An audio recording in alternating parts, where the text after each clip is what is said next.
Ezekiel abung somna ruwa chu sur buan buana sur tam takani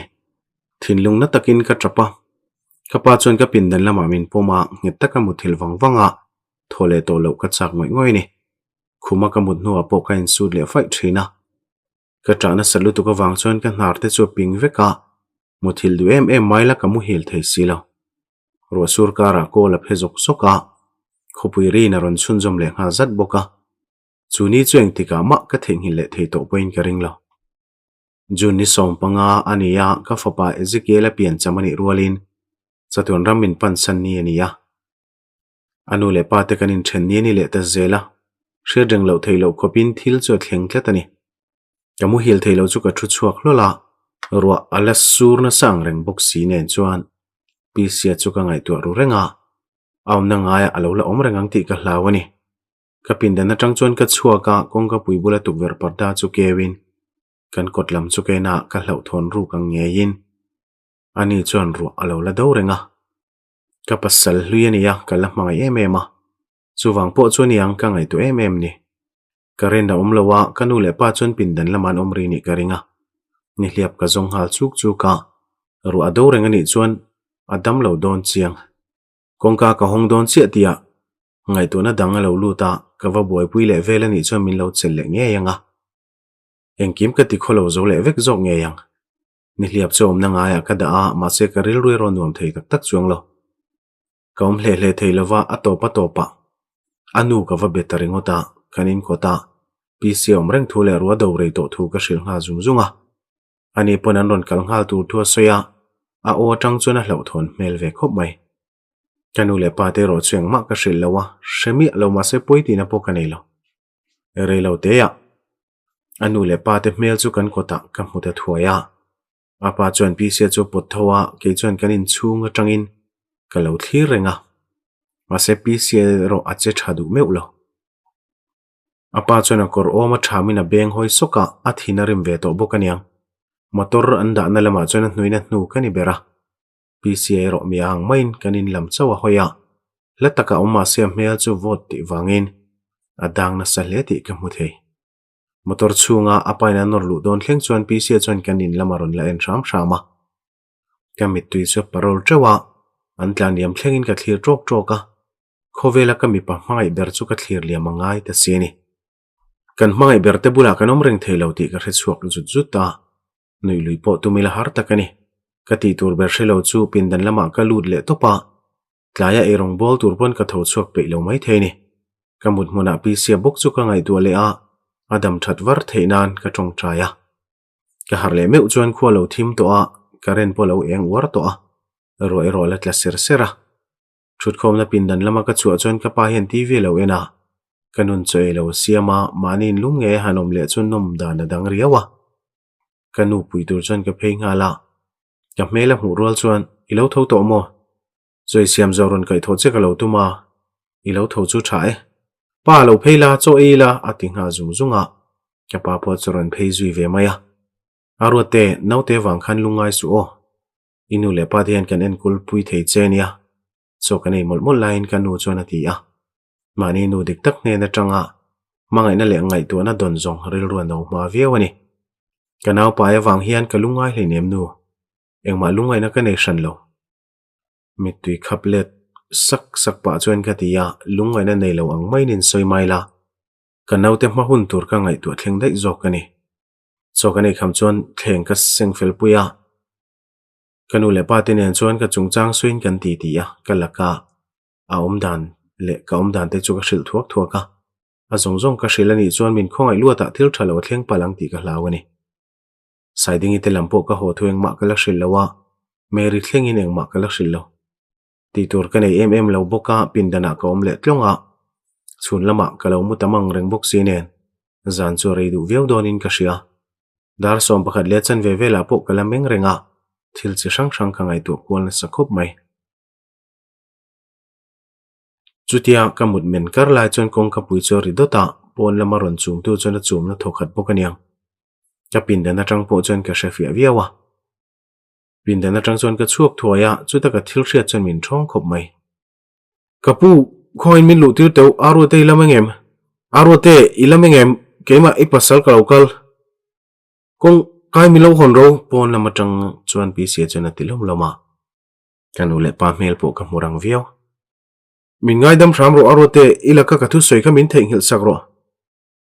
kanin then mi lo ni arote kabula choni ha dam thei tak tak ri lawa nawi pai bok nen ina ha dami tu mai mai chau tu ro arote atong chu kan pathum chuan kan ngai thla thapa tu man tong kan tum lo email ka mu chak lu tu khoi takin email ka mu phal ram ro engkim ka hreve kania ka pa chungoi reng na che hruta kanu chuan lo dang vat thung kong kabula talian ka ria phal ro o zanina email ka mu theilo ni pon nak tu ka tal ka mu dunia ka mu chu ka hup thuaya chu tiang ta ka pi setlom lai chu ka mu ngai lawa kala hrengai lo bo hetiang te chuan mu theina ti pain ka pa chuan kanu chelna chu hui kianga kong ka pui chu wa hong risok soka engril rupo hong nge ni kanu nen chuan kan hria thiam chi lo lo lu dro ati rolin pisia chu kanin chu ron nu thuaya ka mela mu chuan man mo takimi ron pana dam lo kor hatla chumak ka tie membo jangai lu tuk sia ro te ti pain het je thian min ku nget lu tuk chu kan na don dona kwalet po ka tum lo kwalet ringot thei po ka ni lo min ku na nia ka ti chuan min ku na chu phela ka taksa khoilai po chu endik zui ngal mol mol ani bera amdan chu mana ka pasal ni thin khani to reng reng lo tuna tak chuan mi a ang to zo kani enge tinge kani na hi ni lo kal le a dam doina omi ang em mai le ngala generator box si wa horo ka ti le chuan ka biang chu aron khoya kanu le pa te om lai reng chu min fo pani chu namson pa chuan lalchan him ka ti thota abula chuan ka pa poron ding zui nga zata ke chau min za lo ni lawa ache dan chuan kanu le pa thleng na za lo ni horo I hodu lo ni chuan inu le pa ka kol don ania ani poni om dan hin du lowang dik takin min changang che inu ten heta I local tin chem odam de zokin ka ti chuan thu thlenga thu noka min chang lo hrim hrima an thiat po ka ring lo ke ma bok chuan ka ti le a ka phone chu ka la a ka call zui ngala ala ring rel thak zui le ngala apa ka call ero chuan a pick up thei thunga kanina pi siom thu ka soinu chuan o ava buai thlak tak kan lo zong me ka sin a khosi ka san lu tu ko wangin dam doina kan lu ta ruwa do wang te khaniang ole kan lo kal hal donia atia engma kan soi zui to lem lo enge tinge dam doina tangai lo kala inu le pa te mangi tianga sin ruwa po do to su thataki nomro ka teloin lim taki nomro amazon a thing thi chung chuan ka tia kanin en chiang khop mai I teloin kom theilo wanga rote komani chuan nun na nei lo tluk kani mai khongain ka bula lo le le ro engkim ka siam thave kang ti ka tiama che ka kut fop chung hena ti ya in then to mai la ka kuta to na chuan min la ti dang lam chiang kher mai ni love I theilu tu kang Ezekiel an min ka san hu ka chuan ka tel lovin nu ni mang char char to zo kalom ke khan ka lo hre thiam har mai po ti le tho ka ruala anu le pan ron thleng chop chil zui ve mai boka min hre thiam hram te wa chuak ti po kan lo hre lawa lo ko ro pi si I hoang anu chuan a ti nga zung zunga ma se pi si chu ka pa zona chuan a ding le tatlat maya kapu khonga in aro te then ka du lo kanin then reng reng lo ti lo hril fi hram ro ka pa kut von chung chuan a ti ya ka pa pon chan dan tur a hre mai lo nge nge ente ka hril ve mai mai ang che in fa pain chan hu atang phe ka chuan ka fanu hen pathian ang mai na ngai hial che sin khatiang khopa mai na chele zana che kha nei let le tumpo ni la hun le tha tam taki seng to nge yang ka pa chuan a ti ya anu le pa chuan za mel veo mai lokol ro le dam lo ini kha dam doina kan let wata ngai nia doctor te pon mang angalom apa chuan a ti ya pi si chuan kalamaron pan le ta da ya ka beidong don lo arote ila ka hen ka beidong don reng reng lo kanom dun le theina turani phut chuan ka ti the piang ka ti yang ka dara chel chung hena ti ya hetianga kanom ngai lo hen engkim kha thavek the sin engtiang poin beila karil ru hi ka so son mai mai karing to lo ka ti ya mai em mai la kanom shan anga yani engtika ma ka beidong don lo nang le kan fa lo piang tur hi thatakin kain ko don cheunia atia ka chala chana fo bang banga engma soi bel to lo in achuak zuya anu le pa pon an zui ve nga thoi bok enga tinge moron kal le reng chu le kan nu chuan atia a khongai ve ni mai hian ka ria ke ngei pon dik tak chuan ka khongaya adam lo mel ka mu khan ka buai ru man hle ni kha pindan lama kan kal nu chuan dar khatari trep to a ka mu hil thei lo chiang khom mai le ngal ka phone kala chuaka PCNN kan in then ma kan chung ko thlak te chu ka ena ka mit turon luang le tange nge a thom ri deuh nok noka chuan ka hara ke har dan the thu chu chiang khop mai zan lama khan dar thum vel thleng chu ka menga anu lamero ka hrezui to lo ni kha ka pindan na tang chuan ka chuaka ka pa chu nakal turin alo in pe fel diam to a chuan lo e fel diam to ni ka ring kanu chuan ei to thu le min kai tho du lo thu ron soya ke po chuan cho chu ka vakil ve ngal maya tholim mani se ka choi chu tui phian mai le ngal asar hula yang emin karil rupo no to lo pangai takanun man so ka tum to zo kani siding chu phone in ka shila makati kher mai kanu chuan eng momin soipui tawa PCNN kanin kar lamani lo thung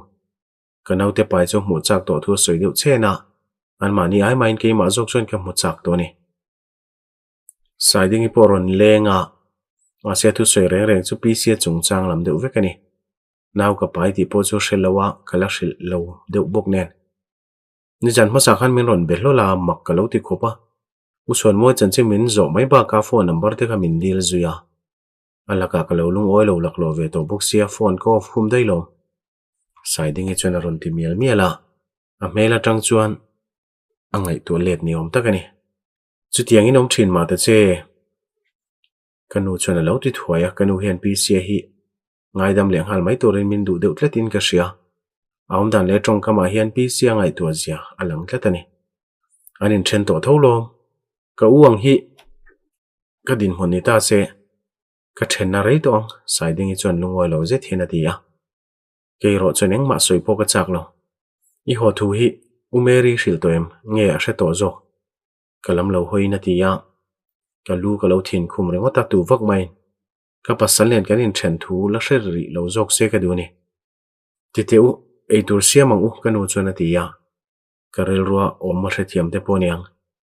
chun thi lei turatan atra kan siama kele siding in kan noi line kanu chuan lo kang zel thunga kanu atra kan hi chu kan no pan nai tang toina tui reng mai ni me cheom khom ti taka thil kan soi luama choi khom lam te kan soi kaya chuiro siding i rotani thung ke chuan choi khom lam chu ka ngai sak vak ri lewa mi te mai ka za ve deuh boka pasal then nuam tilu tuk anga te mi lo ngai palang ti ka hlau ve dewani la thum vela siding i chu howa kanu nen chuan e rong kan bol chun jom maya ka pa polo ho har shan lawa zana chuan sitting room a kan thu thapa maktak main PCM hel mu le ka in base sei deuh tletani chu kema le kema chu ka in dem room mola tlom ka in tia thil tu lo tak ka base sei kwal vel le chu mol ka in tin no viau atu ka tang chuan jing tong train khom turin ka kal ta zia PCNN kan in then wangin tong train khom kal chu thul ka tum chuang lawa ka tong trai thu pui chuan PC tan adil ol lawa thata ka naw ka nei theinan le ka ma hun zong zong min kai hroi turin ka deal mol thin ni thum na meri chu PCNN kan in then to thu le kanina ka ho thu ka hrila chuan moin he na tanga ka rai thuan ki ma hriat vek to wangin PCNN chuan kan hlim chho lo ring zok hi nia ke pona hun lai ka chuan ka ring manani kha PCNN ina vakal chil thu te chu meri chuan min hril zom te zela chuan moya po mu nge ka ring engki ma hriat vek to thu min hril to takalom om zero om thui lo khopang ain sir don thu thlengin ka soilo veka in then ka du lo thu thlengin ka hril lom loma ma se hnung chona chuak turamin tina bak ka hlo chuang lo ni kha thlatam tak chung ka tloma chu poma ka siam thatu wangani ka pasal len kan in thena tanga kar khat aliam le hnuwa chuan veng chu mi te soi neu ka kai tana wi re yang ten mi then ka chuan min soya ma sen thu soi chenga ma ka ngai du lo lui tlet thung kanin dik taka kar khat kaung tu ka tang le kha thon le thil pe ka dong ta zia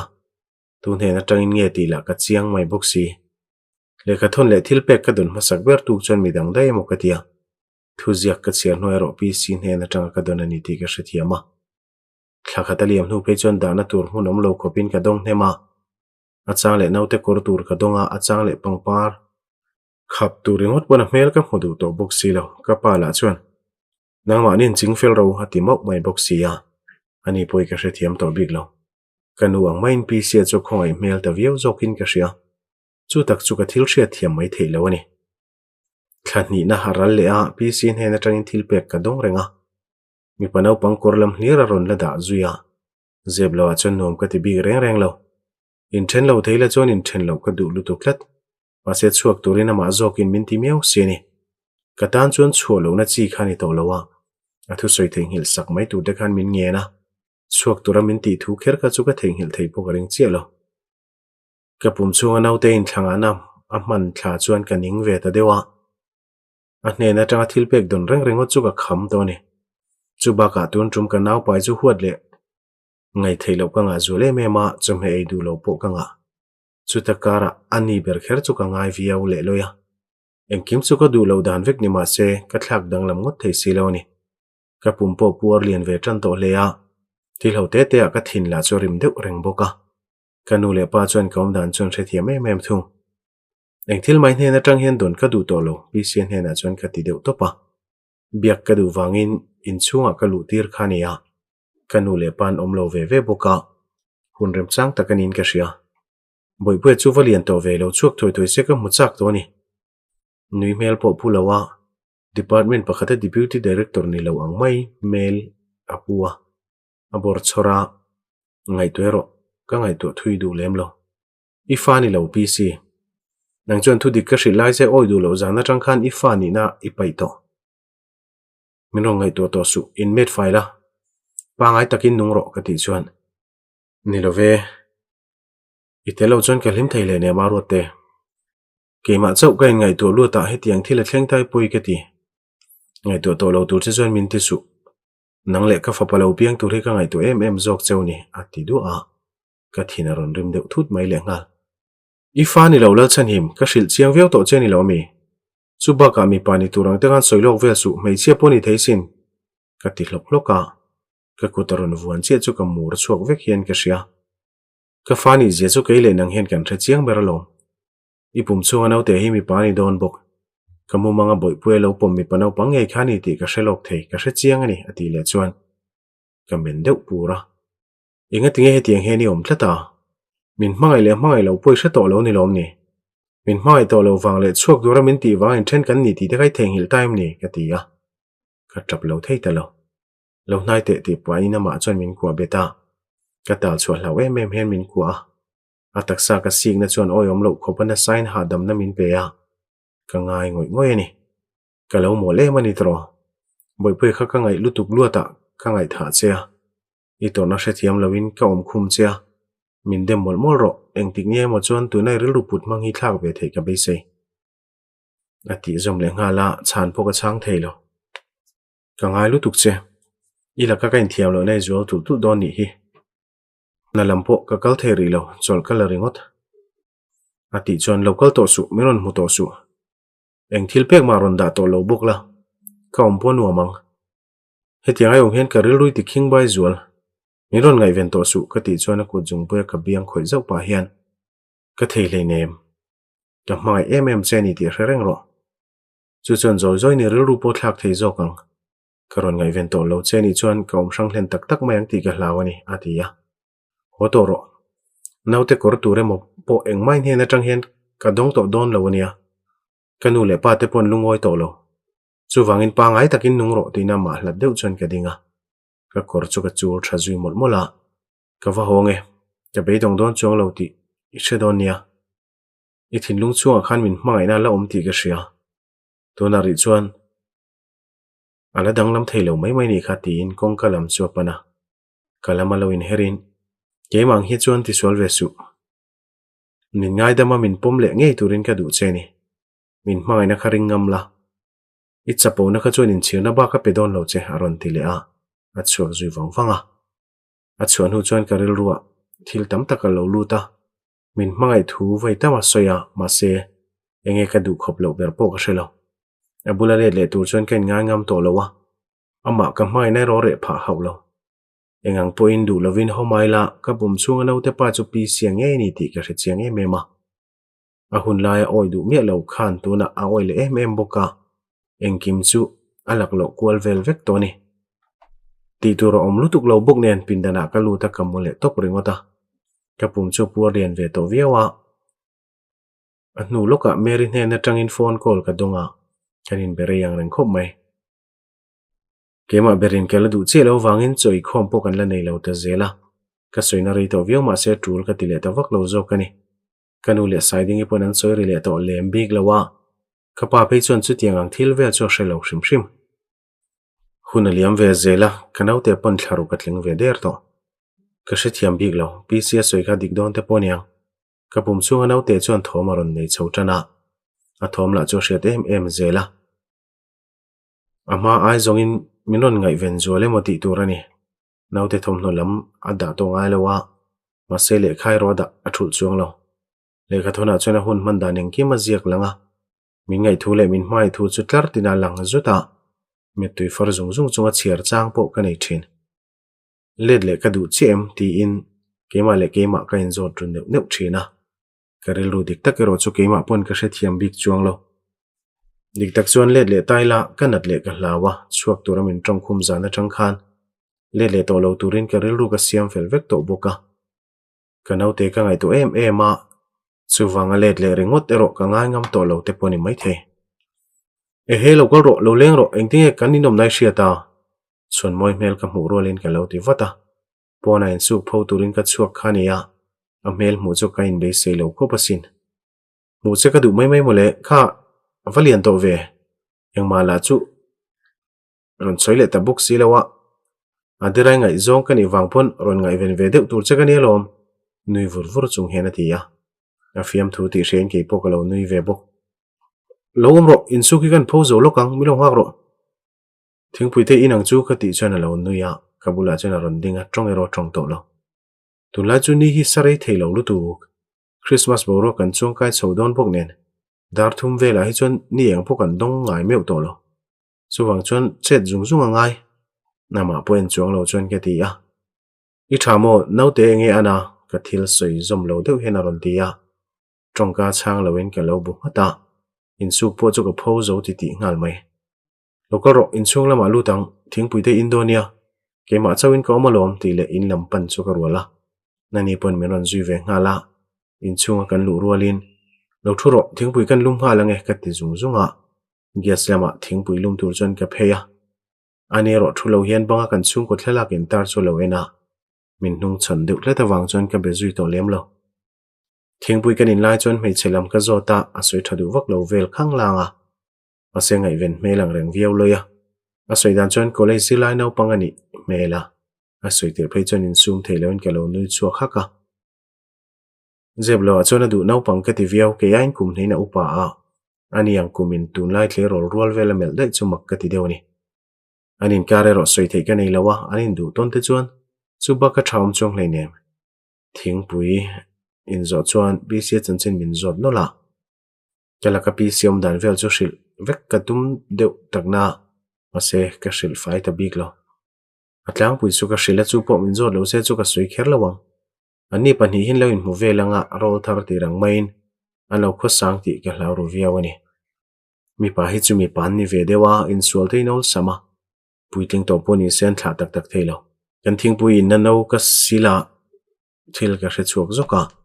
calendar kan tarna lawa chon ka kalpheya ka in check up ni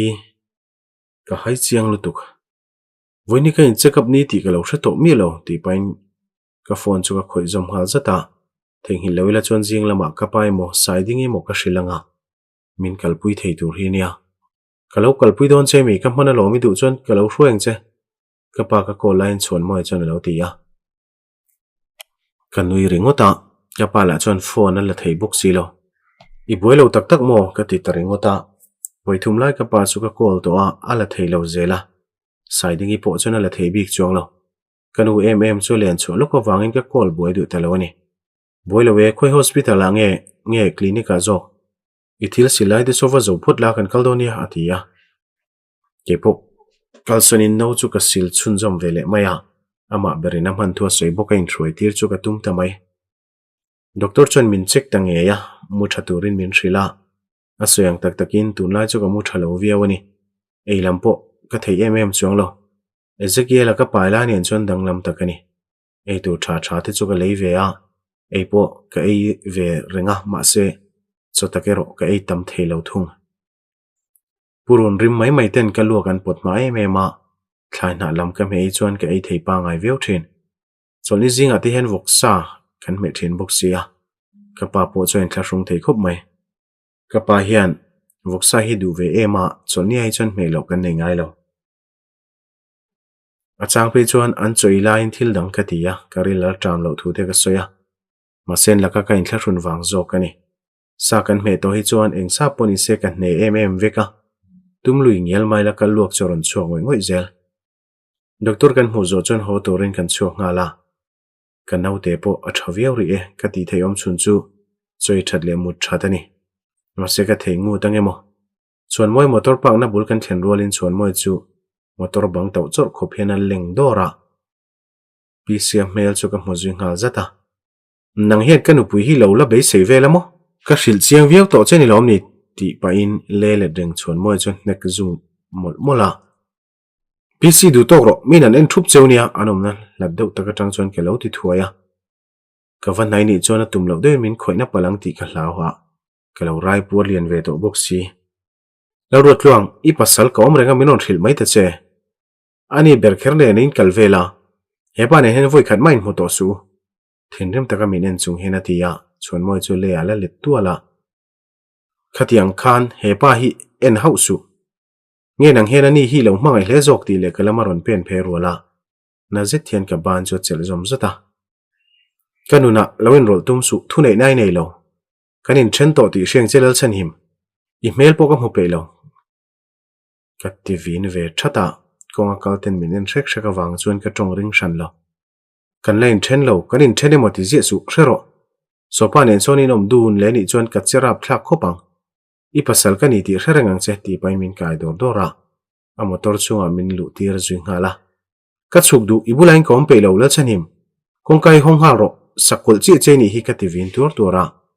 kong ka chu hon ka tum thina a saklat mai boxi khapa bula khani le to lowang keman ka thlang che ti pa in chak je thina tlan chuaka ka pum chu ka lo dom wata ka wanin so na teu tak arote odam zet thian aron tia a o a chon hlau thon na langa ka ti ngai na hrelo chu ka tap chuak ta nge a ataksa le ka taksa anin si ro chon ka tra chu chuak zo le mema ka ti pal in so nam han lo tro nge taka min ko chung hena tia abula chon tra lo ka duwa me che chak tak le him tak anga om ka tuma atelo kom thei zia mu ka tuma ma seng kim chu ka lo cham vek sini khapa kha ka thi ka ni ama pun nai to lo tur chen ka hril vek ka mudu le kherbox si chaw ka in sum zo lo ani ka tu khum sam chul hliau pa chona tia minon ngai ven to su ka ti cheni lom ni enga tinge ka thu soi thei oi she bi ge me ma miron mo to lo la chu mo ka hlim zo kang nang po ka tel loin nuni thiam kha na oma nam chung chuan ka tia ka nam son thei chuang lo ni lo innu fa karon ngai ven to lo cheu ni chuan tun le thian ka lungai don chu chu ka hritlang vek ke ngei po hian om dan ka thiam don lo a chan chu kini pani hi pum khat kan ni to thlat tin a thodeu haka min ku ana chu thla du tel bok khonga in min ngai dam ro ka tuan hem to ki ti lo mi min fe du ni lom ni ka mai je chei haider chuan ka ring lo chu min fe du na chan berani point ka ria ati le chuan room je thian ka mela tuan hem tok to a kum khat deuh thonang siam thatur che khan ka besin ma se to pa ka hlo chua chu chuak tura ti le do ta pu ba ka ni lo ka ti lok loka inon ku le wata min tharo la chanim karil ru hi tina zo zai to tu ka mo mola che khan khungai om biak khat po min beng ma sangai mi nang chon min mai ve to mi lo zo ka ni kha tin tal chua ka tuma tal chua chu har sa phian boxia kapa soi kha digna chena masin pathian ang helin ka za chea I that lo hlau reng in ma ka la ma se nang chon ka hana zong kha eng ma lo mai chan tir kha ila shem in sir don tu ka soi jan te kha ka ti le chon soi to su ke ma zo khi ka in thiam lo ngoi ni I thu soi kha lo oi la chon kan hlim em zok turania I soi di ka lom kan nu pain kar hi ke man ka ti chevek ani boi pui thi na wang ni lovin aron tia a in chhir ti chu hriat lo thei pawni lo ka in chhir lu tu ko wang hen ka thla thlam ngot thei bik si lo chewa khonga in min ngai dam hun chu nei sang ro ka chala fop chung hen a tia inge tinge ke hian ka huat thei mi lo che huat ngoi ngoi che ha khongai mi lo che ka du sin kala kai om dan eng kim wang po khan ngai dam thei to lo tur che kani ka ku let chu menon ku nget sot khop ka mai che ro te mai to lo ang mai in ka lo om khum che kha tuna chon poi ka ti tak zet min ngai dam thei ti na mi aro te min ngai dam don thu soi sham te a o ma tanga min nam la thut hian ati phol phola ka lo tho hak thung ka shelo tuna tak chon kala soi thei ri lo ka horei thei mi lo che ro achan ka shebik lo ke hian ril ru fim tak puai ngai to ka ma mo ni malam thlir dau dau chung chuan ka ti ta nge a kan boi rei tol tuk chu ka hne ve to te poniang ole min ngai dama ka hne nai lo le tu thu soi ma chu rilu ka ti na to mi lo wang ti ka ti ma che ka lo me aru te min ngai dam do na wangin nui suk khian ron ti a ama vek chuan ka rai kor chu nor tom chawin boi pui lo chuak thoi thoi ro anu le apa hen kan mu chak to lu tuk chenia i lo chu ma po hen kan mai nga le em che ti lo ro ati le a ka du chu minung mai hian a bia a fop che chu in hum ru tak kani om son thoi te nam son pain ka ti phel deuh phanga kamur chuak vek ti te jo hriang ti ka hlawani a hriat vai chuan min zuam sot don ti ka hria chu wanga hriat po chu du lo kani kanu puile ka fapa hi anin lama kan thla to nge anu min en dan he dikle to tlat lo boi pui ti deuh kher chung hen anu ru ru a cha bi chu herin atlan chuak zui ngala kalam la choron hoi du mi lo le ngal mi pa ni ringot lowang mei che po ni thei thilin la shaviau su i shedik vek big lo kati mar mara huat veu po tu mila ka ho lei thei lo che ka ne ka pa perfume in karim ringot po ka huat ma te lul nen ani la chu ka ho thei box si lowa huwa anga ka tu mani ber pathian in fapa min pe don ti ka shelo maro te ka tong china po ka dil tel zia ka mu mang thlengin ka mu thin bok kalam lo hoi lo ma sen nui ti ka hre thei ka hlim ru ve renga ti la ne ro kala tum teu lo pathian poi hre to lo chu ni kha zinga ka tho ma pon iron kal ve du ngai lawa tu na taka pathian ming lam le vel ka ring hau lo che ka ti le mok moka in chan dan tur chu ka hre chak ru to khop mai pathian hi ta che ni big reng reng lo ka mo mo ka biak chen min chang ve tho o ka ril ru le ngai to na zong zong hi ma siam ania ka mo mang thlengin ani chuan ka fapa te pani min mu tir zia ama chu ka ring em bok ati chuan ka hoison maka aron nui ri hok thung kanom dan hin nom ka ti zong tak nupui mel thale ril ru thatak mai ka nei le don bok si ke chu ka hlim le hle to zo ka sinaro te min mai wangin ka bula hlim na chitin reng nei turin i lo le le ngei don ti ka hriani aron ti le chuan ka mai to bok lo che ka lo ti deuh bola ka dara ron khoi rolin ka lo phi thlak sak maka pon lam kala hoi charchara a hlim ti chu hre tho mai la alam hoi kala tumri hau lo ole minute rei lo te chung chu min mai to lo anga ka ngai lok mayang aron ti chuan tur je thian kamel hrepa min chai kol thiam vel lutuk chu kaning kanin thleng thuai thuai la ka ti tak zet kabula lo cheng le to turin ka phur thlang don chengei chuk don le min nui varvar hian aron telia steering chu bo run pa boka aum dana wang chuan kan lo ding reng to ti ka hre chuaka mol ka wahanin ti ngoi ngoi tak ho wang ro ti khum makin motor atang chuan ka chuaka kalpo kal thui man lawin ka let le a ani polo tlan chuak mi lawa aum ngai na lo la char char zok in met fayang che ka ti deuh topa lim mele ma pa ngai mel po ka pu chuang lo ani ve thung chu halang mewin aron nuya min bu khum hau hau nu chuan kanin lama ka let san ta wang kamut na chuan pc nen kanin kar chu ka ngai tu non pluk pluka ani na ki le chu ka du ti chiang takin ka hri masele to mi lo turang te khan kalo in soilak lo to box sia kanu le pa mel po mu azaum to ang tin kanu pain then chana pc thiam lo ni rolin ka thiam lo bom ve tho boka min rin le thei turang zong in chet ka la khera ngai zong kalo nei der kher lo ila chuan chuak turin min ti lo ve thei tho bok mase hun la ka chuan ka buai to ni rilun ta wangin karuma ani ro chuan a mu kan tlatani kha du to kang